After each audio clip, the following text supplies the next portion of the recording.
quit there and buzzing. Even better, stop things barking. Hello and welcome back to Music is the Drug, the Cowboy Junkies podcast. I'm Dave Bowler and I wrote the biography of Cowboy Junkies, Music is the Drug. Black-Eyed Man, the band's fourth album, marked a real change for the Junkies, markedly more up-tempo than previous recordings. Southern Rain, the first song on the album, set the tone for that new agenda with its chunky guitar riff to kick things off, as Michael Timmins explains. Yeah, that guitar chunk is kind of that's my go-to my go-to rhythm really, and I don't think it's been my go-to since then. I don't know if we'd used it up until that point. So yes, with Southern Rain is off of Black-Eyed Man, and with that record, we wanted it sonically to be different, and certainly lyrically, this song is a good example of it. I wanted to write a series of narrative songs. This one isn't necessarily the same narrative all the way through. It's kind of comes back to the same narrative, but I just wanted this to be little story songs, right? So there's characters in them. There's place, and there's time, and there's and a little bit of a plot. So this is an example of it, and it's really a lot of the songs on Black-Eyed Man are about me courting my wife Patty, and so there's some very very literal plot lines on this, like the first couple of paragraph stanzas, verses are kind of pretty real. Like I would come home from tour because Patty was living in Richmond, Virginia at the time, and I'd come home from tour and basically jump in a car and drive south to Richmond for as much time as I had off between tours, and we were touring a lot back then. So it's very and Richmond in the South and Virginia was very well, it's just the weather patterns, the culture, everything was very exotic. It's an exotic location for me at the time. She lived in Richmond, which is is definitely a southern city, and she lived in Oregon Hill, which is leads into the next song on the record, but which is a very working class neighborhood, low rent neighborhood, and there's a lot of characters, and it was just a really exotic and time for me, obviously meeting Patty and that whole side of it, and then all these different sights and sounds, and it all fed into this record, and Southern Rain certainly being one of those songs. You do get the sense of place in the record as a whole, and particularly in Southern Rain, the southern heat, the steam rising off the sidewalk. It's got that kind of swampy feel to it, I guess. Yeah, I guess we wanted the music certainly to reflect that as well. So I think with this song and with Oregon Hill especially, that was our that's our sound anyways. But we certainly wanted it to be be reflective in these songs for sure. Southern Rain as a song and as the first track on that record. I mean, it does make a statement, doesn't it? Because I mean, it is quite a step change from what you'd done before. Yeah, and again, that was intentional. We'd been touring a lot. We'd gotten more confidence. We'd sort of realized we can expand our sound and what we do. And certainly, Whites and Trinity and Caution Horses were very low key as far as tempo goes and approach. It was, very similar, not similar albums, but similar approach. And this record going into Pale Sun and then even Lay It Down, we'd gone somewhere else as a band, right? So we were with this record with Black-Eyed Man, we were certainly still exploring some of the instrumentation that we had explored on Caution Horses and Trinity, but we expanded that, and we're using our own instruments differently. We wanted the band to sort of step out a little bit. I know Margot was exploring more with her voice, was beginning to sing out more, and so yeah, it was definitely a step forward, and we got out of our comfort zone. Like with this record, Peter Moore was not involved in any of the production. So again, that's that was a big step away. Peter was very involved with the first 3 records, and so just a lot of sort of stepping out and figuring out where we want to go from here.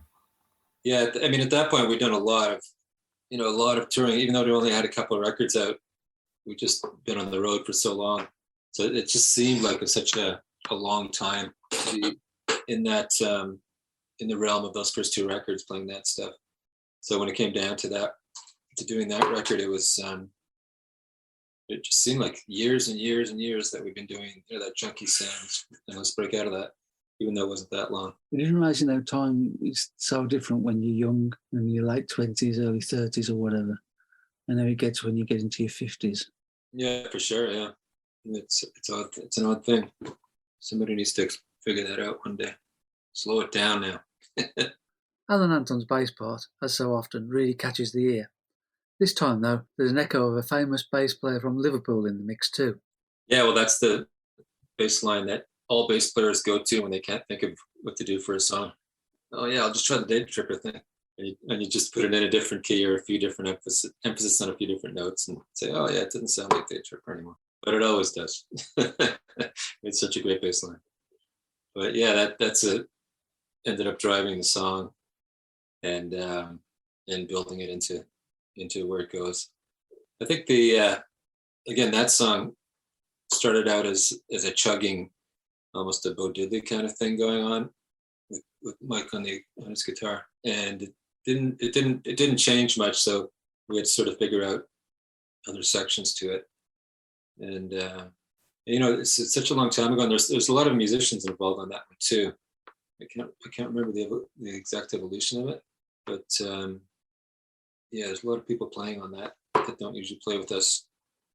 So it made it into something different, and that's what we were looking for on that record was something contributions from other musicians to take it a little bit out of junkie world. Yeah, I think that was the general idea.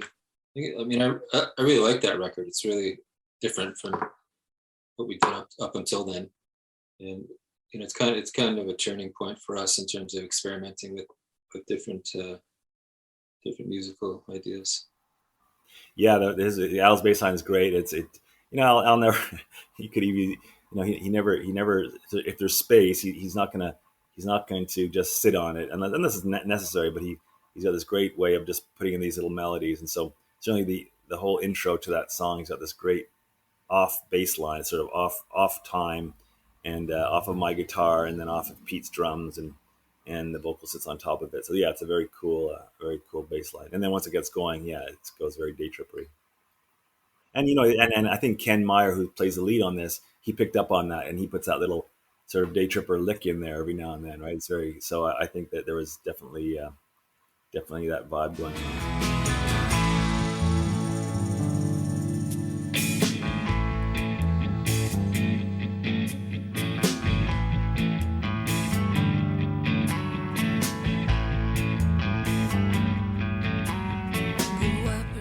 And I guess having Ken in particular on there was different, having a sort of a more conventional lead guitar player in that sense than the year before. I mean, obviously, Mike the band and Kim was playing a different sort of thing, wasn't he? Yeah, with Ken Myhr, he sounded like more of a classic rock kind of brought that kind of sensibility to the songs, which we love classic rock, so we just went with it. And adding Mike's guitar parts to his guitar parts was interesting as well, because Mike plays completely different kind of stuff from him. So it wasn't, I don't think it was that easy to put it all together. And because it is like I said, pop structure, we have to work on the parts and make them smooth and go into one another and the whole thing, which is a whole different idea of working than we'd had before. But, someone like Ken was, that's what he does. So it's really easy for him to figure out what to do. Yeah, it brought in a kind of also structurally more of a pop element. A lot of those songs are structured more like, standard pop songs, which shied away from, never done that really. We might have tried a couple of times on previous records, but on a single song here and there. But overall, we're just a groove jam band.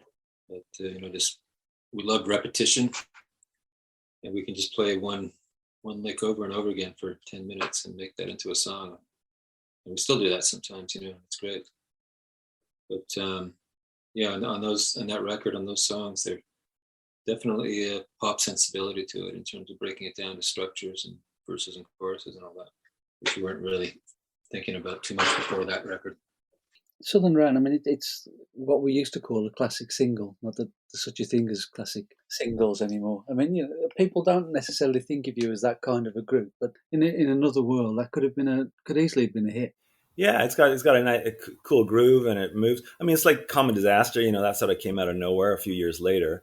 Very similar. Kind of a interesting groove, and it's got a little bit of pace to it. So which the DJs and radio advertisers like. So yeah, it could have been.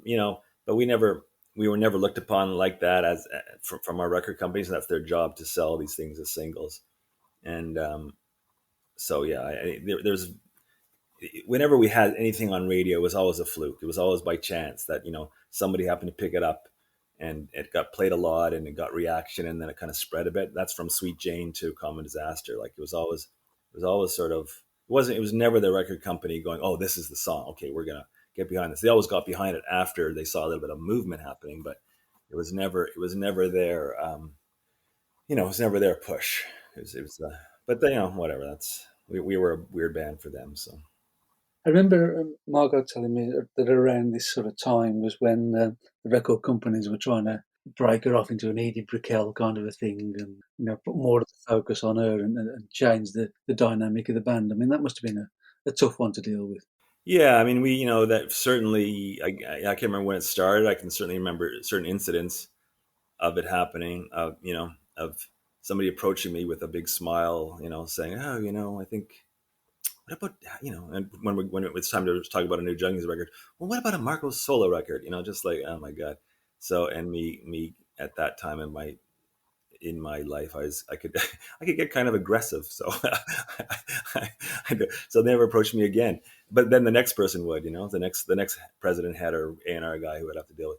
So yeah, it happened a lot, and Margot, to her credit, understood what they're trying to do, and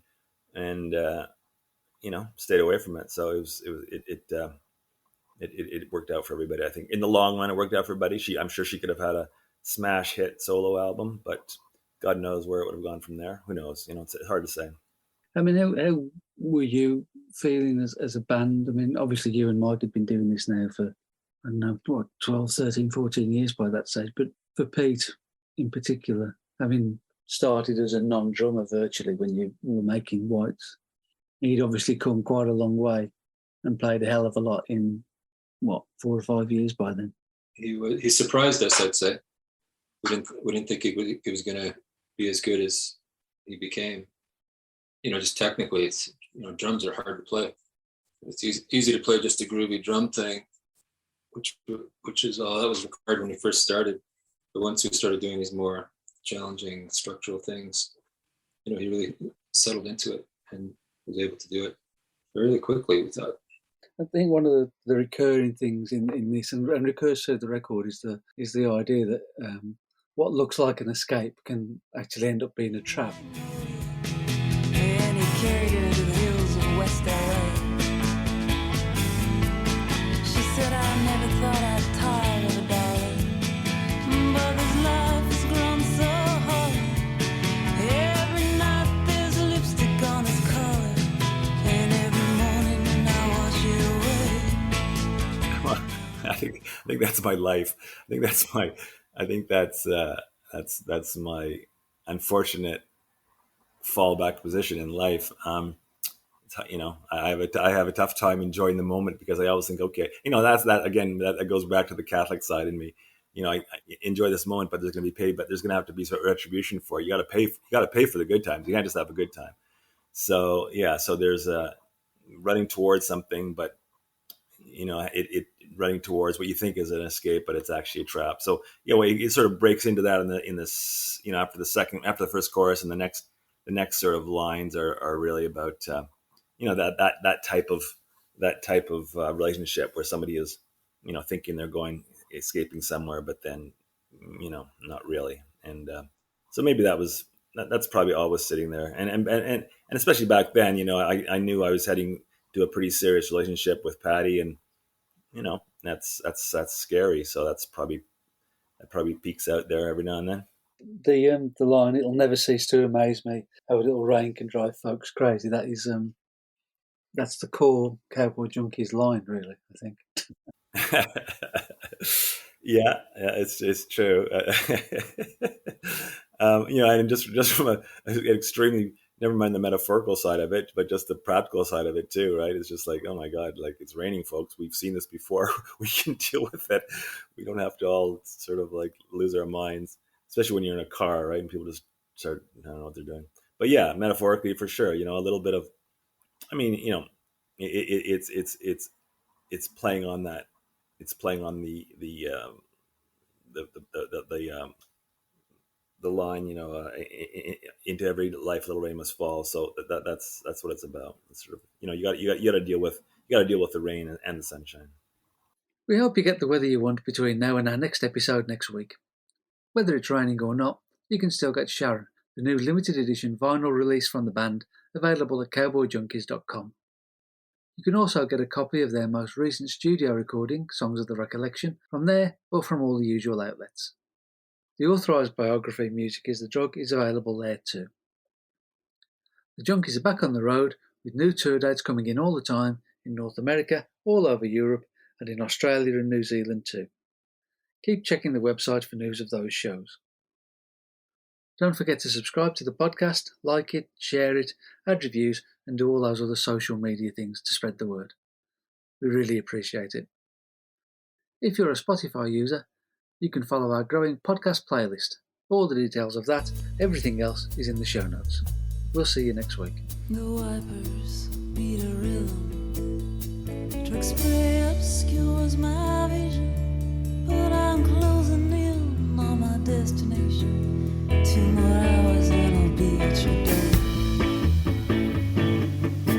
But it'll never cease to amaze me how the rain can drive folks crazy. When I trade all my clear skies gladly for your blue eyes, your crooked smile and steady downpour.